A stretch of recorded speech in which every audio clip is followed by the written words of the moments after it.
अक्टूबर 2022 मैं अपनी पहली बुक पहली बार पढ़ रहा था और मैं बहुत आराम से धूप में बैठ के वो काम कर रहा था और मैं फ्लो में 1 पन्ना 2 पन्ना 10 पन्ना 20 पन्ना 30 पन्ना पढ़ लिया उस पूरी बुक का। मतलब मैंने बस 2 घंटे में 5 चैप्टर खत्म कर दिए थे। पर मुझको कोई भी चीज ढंग से समझ में नहीं आई थी। मुझको बिल्कुल भी अच्छा नहीं लग रहा था क्योंकि मैंने कोई भी ढंग की नॉलेज नहीं ली थी। जैसे ही मैं आगे वाला सेंटेंस पढ़ता मैं पीछे वाली सारी चीजें भूल जाता। मैं बस बुक को पढ़ रहा था ताकि मैं उसको जल्द से जल्द खत्म कर सकूं और ये मेरी सबसे बड़ी गलती थी और जिसके कारण से मुझको एक बुक को 3 से 4 बार पढ़ना पड़ा उसकी सारी नॉलेज अपने ब्रेन में बैठाने के लिए। और ये है स्टोरी वर्दी बुक जिसको मैं इस समय पढ़ रहा हूँ और मैंने 4 दिन में बस 100 पन्ने पढ़े हैं इस बुक के, पर तब भी मुझको सारी नॉलेज याद है। मेरे ब्रेन में हर एक चीज फीड हो गई है बस एक बार उस लाइन को पढ़ने से ही। और मैंने हर एक एक्शनेबल स्टेप इस बुक के फॉलो किए हैं बस 4 दिन में। जैसे ही मैं कोई चीज पढ़ता मैं उसको अप्लाई करने के लिए चला जाता और ये सबसे बेस्ट मेथड है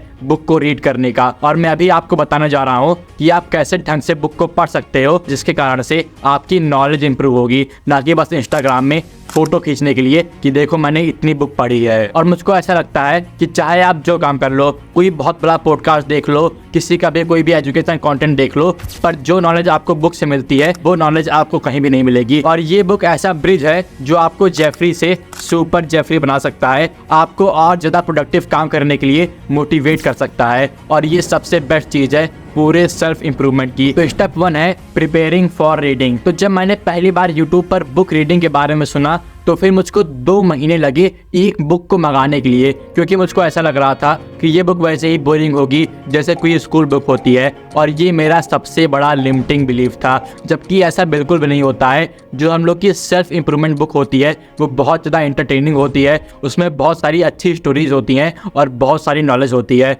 ना कि उस बोरिंग स्कूल बुक की तरह। और मेरे ख्याल से अभी आपके अंदर भी यही बिलीफ होगा कि बुक पढ़ना एक पनिशमेंट है और जिसके कारण से आप कोई भी अच्छी बुक नहीं मंगा पा रहे होगे। 90% लोग रीडिंग को बंद कर देते हैं ग्रेजुएट होने के बाद, क्योंकि उनको ऐसा लगता है स्कूल सिस्टम ने ऐसा एनवायरनमेंट क्रिएट कर दिया होता है उनके इर्द गिर्द कि रीडिंग बहुत ज़्यादा बेकार है और आपको इस कुएं से बाहर निकल के पूरी दुनिया को देखना पड़ेगा और ये समझना पड़ेगा कि सेल्फ इंप्रूवमेंट बुक सबसे बेस्ट चीज़ है जो आप फॉलो कर सकते हो। और जब आप इसको पढ़ना शुरू करोगे तब आप खुद ब खुद ये समझ जाओगे कि ये कुछ अलग चीज़ है और मुझको ये पूरी पढ़नी है। और इसके लिए आपको अपनी एक्टिविटी को, अपने बुक रीडिंग के इन्वायरमेंट को और ज़्यादा मज़ेदार बनाना है, जिसकी वजह से आपका ये सबसे फन पार्ट बन जाए पूरे दिन का। जैसे जब भी मैं बुक पढ़ता हूँ तो फिर मैं आराम से धूप में बैठ के गर्म पानी लेके बुक पढ़ता हूँ और जिसकी वजह से मुझको बहुत ज़्यादा मज़ा आता है उस एक्टिविटी को फॉलो करने में। और ये मेरे पूरे दिन का सबसे ज़्यादा बेस्ट पार्ट है। मैं आराम से बैठ के बुक पढ़ता हूँ और मुझको हर समय क्रेविंग मची रहती है कि कब वो टाइम आएगा जब मैं बुक पढ़ने के लिए बैठूंगा, क्योंकि मैंने इस एक्टिविटी को सबसे ज़्यादा फनी एक्टिविटी बना दिया है, जिसकी वजह से बुक रीडिंग मेरे लिए कोई भी पनिशमेंट नहीं है बल्कि ये मेरे लिए एक रिवॉर्ड है। और आपको भी यही काम करना है जिसकी वजह से आपके लिए बुक रीडिंग एक रिवॉर्ड बन जाए। सोचो आपने बहुत ज़्यादा हार्ड काम किया और आपने ब्रेक में बुक रीडिंग किया, और बहुत सारे लोगों का break junk food, video games और सारी घटिया एक्टिविटी होती है। आप अपने ब्रेक में भी सबसे ज़्यादा प्रोडक्टिव काम कर रहे हो और जिसके कारण से आप 99% ऑफ लोगों को वैसे ही पीछे छोड़ दिए हो। और इसीलिए आपको ऐसा इन्वायरमेंट क्रिएट करना है जहां आप बहुत अच्छे से बुक पढ़ पाओ और आपके लिए ये सबसे फनी पार्ट हो जाए आपके पूरे दिन का। तो आप किसी भी जगह आराम से बैठ के अपने पैर के नीचे गर्म पानी रख के बुक को पढ़ सकते हो और जिसकी वजह से आपको मजा आएगा और आप और अच्छे से उसको पढ़ पाओगे। और ये बस पहला ही स्टेप था बुक पढ़ने के लिए। अब हम लोग चलते हैं अपने दूसरे एडवांस स्टेप पर, जो कि है हाउ टू रीड। अब जब आपने बुक पढ़ने के लिए कोई भी अच्छा एनवायरनमेंट क्रिएट कर लिया है तो फिर जैसे ही आप बुक पढ़ने बैठोगे आप 1 पैराग्राफ पढ़ोगे, 2 पैराग्राफ पढ़ोगे, पर आप पीछे वाली सारी चीज भूल जाओगे,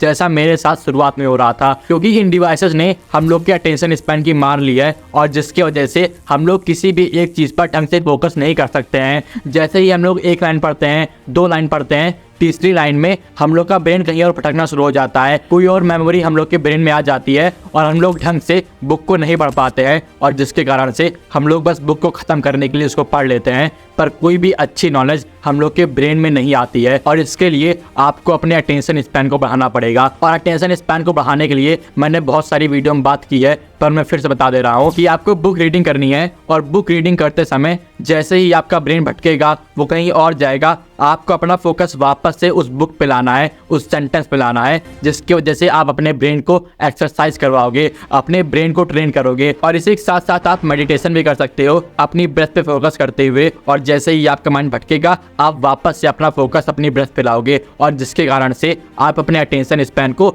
स्ट्रेच करोगे और उसको और ज़्यादा बढ़ाओगे। और अभी मैं कोई भी बुक एक बार पढ़ता हूँ तो फिर मुझको उसकी 90% चीज़ें याद हो जाती हैं, पर तब भी मैं एक ही बुक को 3 से 4 बार पढ़ता हूँ। इस 400 पन्ने की बुक में इतनी सारी इंफॉर्मेशन है जो आप कभी भी एक बार पढ़ के याद नहीं रख सकते हो। आपको एक बुक को लगभग 3 से 4 बार पढ़ना ही पढ़ना है, और खासकर तब जब वो आपकी पहली बुक है। और इसके साथ साथ इंपॉर्टेंट चीज़ों को याद रखने के लिए आप कोई भी कॉपी ले लो या फिर कोई भी मोबाइल ले लो जहाँ पे आप सारी इंपॉर्टेंट चीज़ को हाईलाइट कर पाओगे। आप अपनी बुक में भी उस चीज़ को हाईलाइट कर सकते हो, पर मैं अपनी मोबाइल में वो सारी चीज़ें सेव करता हूँ जो मुझको बहुत ज़्यादा इंपॉर्टेंट लगती है, और जिसके कारण से मैं कभी भी उस चीज़ को पढ़ के अपनी लॉन्ग टर्म मेमोरी में सेव कर सकता हूँ। जब भी आपके ब्रेन में कुछ ऐसा सिग्नल आए कि हाँ ये चीज़ बहुत ज़्यादा इंपॉर्टेंट है, तब आप उस चीज़ को अपने नोट पैड में सेव कर लो। और इसके बाद हम लोग का स्टेप 3 है हाउ टू इम्प्लीमेंट थिंग्स।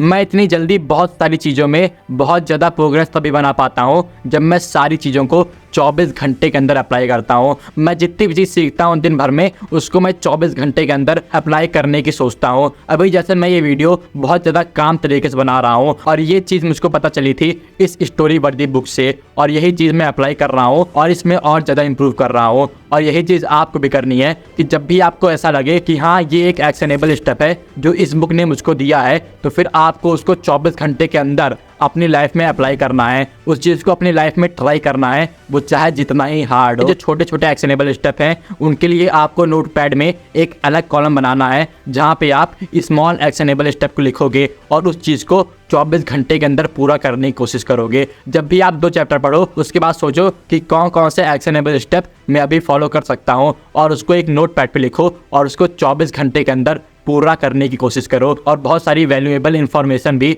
जो आप उस 2 चैप्टर से पढ़े हो उसको भी एक दूसरे सेक्शन में सेव करो। और बहुत सारे ऐसे एक्शनेबल स्टेप जो अनस्क्रिप्टेड बुक में बहुत बड़े तरीके से बताए गए हैं, जिसको आप 1 से 2 साल बाद ही फॉलो कर सकते हो, उसको भी अलग से बिग एक्शनेबल स्टेप नाम का सेक्शन बना के सेव कर लो। और जिसके कारण से जब भी आपको ऐसा लगे कि आपको उस चीज़ को रिवाइंड करना है तो आप उस नोटपैड को खोलो और सारी चीज़ें वापस से पढ़ लो, और जिसके कारण से आपको हर एक चीज़ बहुत अच्छे से याद हो जाएगी। और आप ये भी ना भूलो कि आपको एक ही बुक को 3 से 4 बार पढ़ना है, तो फिर आप सारी की सारी इंफॉर्मेशन एक बुक से ले सकते हो बस इन कुछ सिंपल स्टेप को फॉलो करके। और ये बहुत ज़्यादा आसान चीज़ है। और अगर आपकी लाइफ में अभी कोई भी एडिक्शन है जिसको आप छोड़ नहीं पा रहे हो, तो फिर आप कभी भी बुक रीडिंग पे नहीं आ सकते हो, क्योंकि आपका माइंड हर समय उस एडिक्शन पे जाएगा। और उस एडिक्शन को हटाने के लिए आप मेरी ये वीडियो देख सकते हो। शुक्रिया।